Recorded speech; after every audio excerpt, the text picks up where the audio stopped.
On a quiet evening at Utah Valley University, thousands gathered for what seemed like a typical event. Conservative activist Charlie Kirk was speaking to an audience of nearly 3,000. But what happened next would shock America. A single gunshot, one that ended a life and sent ripples through the nation. This wasn't just a tragedy. It was an assassination. But who pulled the trigger, and why? Within just 33 hours, police made an arrest.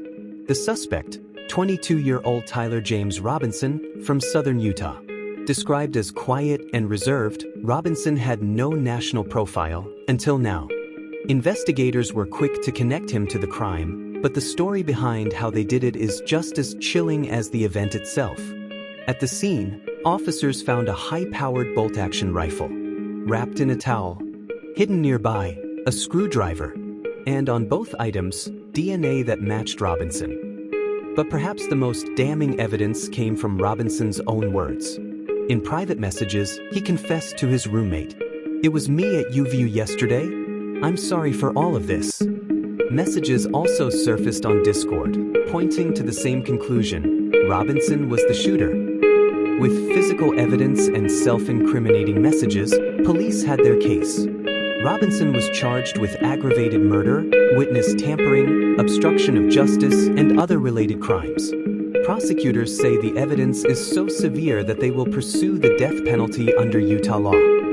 For a 22-year-old with no previous notoriety, his trial may now become one of the most watched in the country. But one question still lingers: why? What would drive someone to commit such a calculated, violent act? Investigators discovered ammunition engraved with political messages, referencing anti-fascism and transgender rights. Combined with Robinson's private messages, these findings point toward possible ideological motives. But the full picture isn't clear, because Robinson himself has refused to cooperate. Utah's governor has confirmed the suspect isn't talking, and that silence leaves the public searching for answers. Today, Robinson sits behind bars awaiting trial. If convicted, he could face the death penalty. But the consequences extend far beyond one man's fate. Cut to montage: divided crowds, protests, political rallies. Charlie Kirk's assassination has become a flashpoint, raising fears about rising political violence in America. It's a reminder that heated rhetoric, unchecked divisions, and ideological extremes can spill into deadly reality. In memory of Charlie Kirk, 1993 to 2025.